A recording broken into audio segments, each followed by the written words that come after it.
Okay na to. Click onion natin. Yan o. Look at that! Look yummy! Heto na ang ating goat pit balbakwa ni Andrew's Kitchen.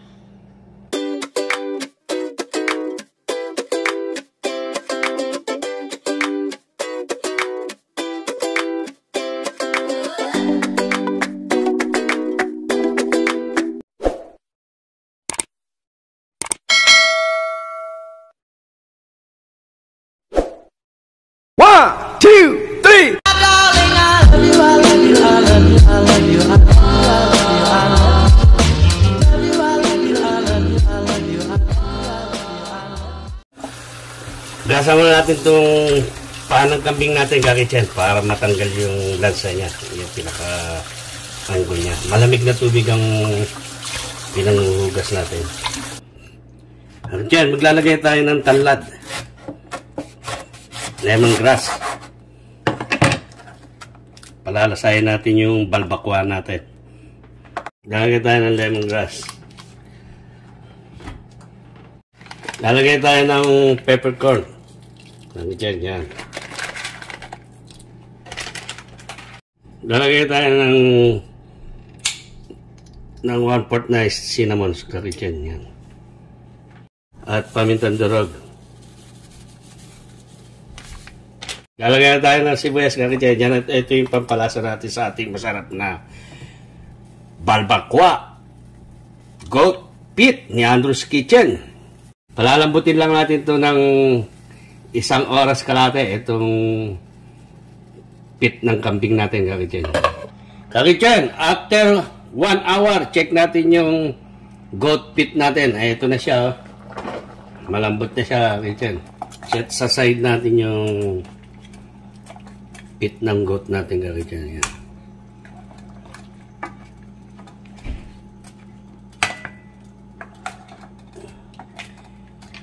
Ito ang pinalit natin sa pata ng baka. Pwede rin itong gawing balbakwa. Itong paa ng kambing. Napakasarap na itong gawing balbakwa.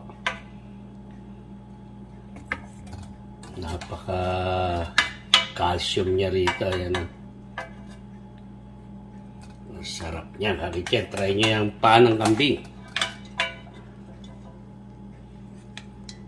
Tatapon natin itong pinagpakuluan natin sa goat pit natin. Ito na yung goat natin na goat pit.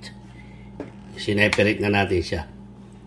Kakityan, nagpainit tayo ng pan natin ngayon. Magigisa na tayo sa ating masarap na reseping balbakwa goat pit ni Andrew's Kitchen.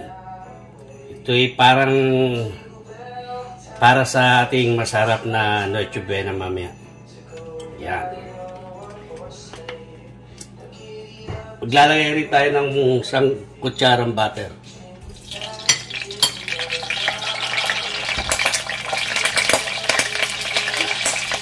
Lalagay na natin itong achuete powder natin, kakityan. Yan.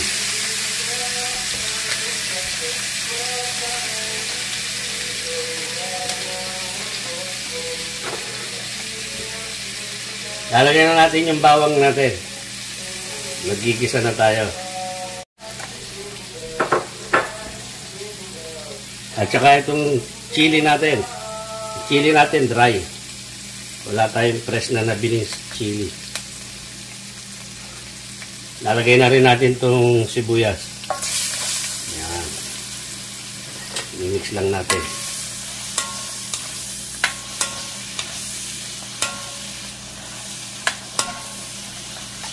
Luya.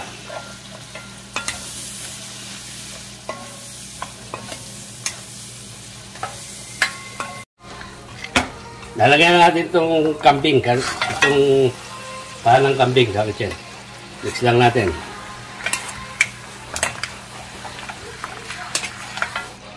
Maglalagay tayo ng fish sauce, kakityan, para pampalasa natin. Huwag muna tayo maglalagay ng marami at mamaya titikman natin siya kung tama na yung lasa niya. Yan. Mix lang natin ng bagya.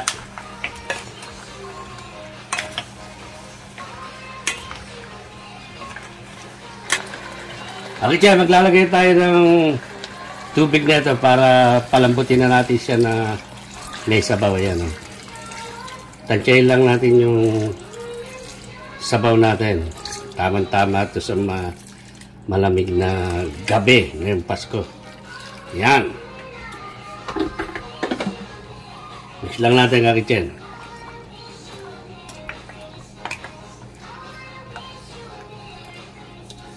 Takpan muna natin ito kakitchen. At pakukuloy lang natin. Maglalagay na tayo ng mga iba pang ricado rito. Maya-maya lang.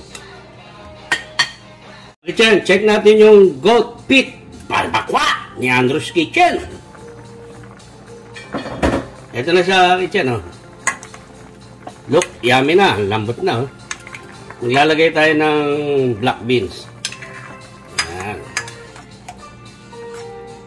Lalagay tayo ng 1 tablespoon na tomato paste, kakitchen. Ayan. Or 1 and a half. Ayan, para medyo maganda-ganda ang kulay. Pasko pa naman ngayon. Look at that, kakitchen. Look, yummy ang ating goat pit barbacoa ni Andrew's Kitchen.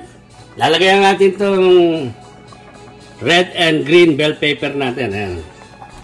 Ayan. At mix natin siya. Lalagay na rin natin dyan yung pork and beans. Beans, kakitchen. Ayan, oh. That.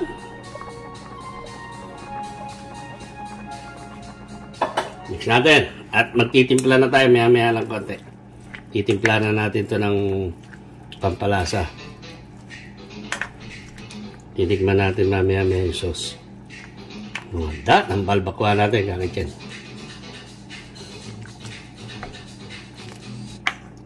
Tikman muna natin, kakitchen, kung tama yung medyo tamis-tamis niya na alat.